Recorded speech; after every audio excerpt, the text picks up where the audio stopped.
Hi everyone.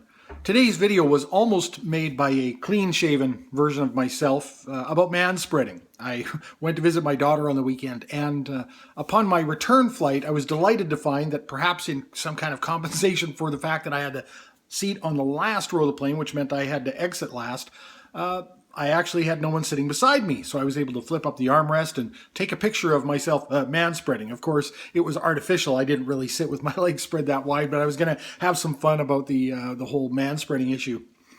And then this morning, I had to go to the doctor to have my prescription renewed for massage therapy for rotator cuff issues that I have. You know, as a mechanic, of course, we get into a lot of bad posture positions. We're always forcing things, so we build a lot of strength in the chest and arm area. Has a tendency to roll our shoulders forward, and sometimes that can cause an impingement and cause rotator cuff issues as well. You know, we're underneath a vehicle all the time and our arms are always extended upwards and then really forcing things. And so I've tried physiotherapy, I've tried other things, but what seems to work the best is massage therapy, especially concentrated on the front area, sort of getting the muscles relaxed to open up and roll the shoulders back a little bit. It's sort of like we're too strong in the front and not quite as strong in the back to pull the shoulders back. And so the benefits company that I use requires a prescription once a year before they'll compensate for the portion of the massage therapy that they do. I was going to shave before I left, and just on a whim, I just decided not to. Not sure why. Maybe it was fate. I went to a walk-in clinic because getting in to see my family doctor is nuts, right? I mean, you'd have to book him 2.5 months in advance. There are a number of walk-in clinics around the area where I live. I sort of chose one for its convenience based on a couple of other errands that I had to run. So it was kind of by chance. The day is by chance. The time of day was by chance. I had intended to sleep in because my flight got in late last night. I ended up not sleeping in. All of these things converged to me having a specific female doctor that I did.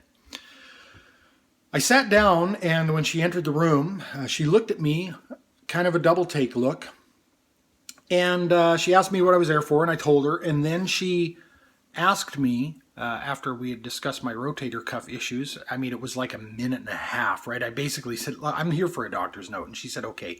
You know, it was pretty straightforward. I have a history of this. It's all on file. They'd recommended physiotherapists before, and so it's all, you know, it's just sort of everybody's going through the motions. She asked me if my parents lived in the area. And I said, well, my father's passed, but my mom lives, you know, in town here. And she said, was his name Joe? And I literally trembled. I mean, it hit me really, really hard, really fast. And I said, yeah, that was my dad. And she said I was his doctor. And boy, I wasn't expecting that. And she commented, as many people have who had attended my dad. You know, my dad was bipolar in the latter years of his life before he passed. Probably the last 15 to 18 years or so, he was really demonstrating a lot of symptoms of bipolar disorder. You know, periods of really bad depression and then periods of really extreme behavior and aggression. He was a very big guy with a big beard, a very imposing, deep booming voice. So he had a tendency to intimidate people when he was being aggressive.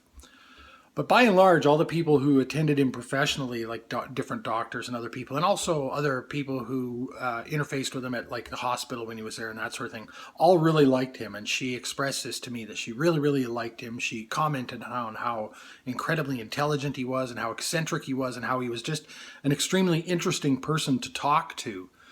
And I said, yeah, those are the things that I miss about him. And I explained our separation, right? The fact that we've been estranged for 13 years prior to his death, and you know, my issues with that, you know, after his death, not being able to reconcile. And it was just really cool, I have to say. I walked out of there on a cloud. I'm sure she faced some difficulty with him maybe at times, right? I mean, you know, he could be difficult at times. And she just really expressed how much she enjoyed having him as a patient and how he was just so interesting. And it was a really nice convergence of, you know, coincidences that ended me up there. Had I shaved this morning, I don't know if she would have recognized me. I kind of doubt it, right? because I'm looking a little bit like my dad right now, and I'm about to go shave. Jovember for this season is about over. I don't have the desire to keep the beard as long as my dad did. My dad just, he mostly had a beard all the time. And it was just really cool, and I just wanted to share that with you because I've shared discussions about my dad and the passing and the estrangement and stuff, and most of it's been a little bit gloomy and doomy. And I've tried to appeal to people who maybe have an estrangement that could be corrected to do something about it. Those videos are on my channel here. But this was just something really cool. It was really actually one of the first things I've had since my dad's passed. It was quite uplifting. It was a way to just remember him one more time through somebody else's eyes. And it was really awesome, and I'm feeling really good about it.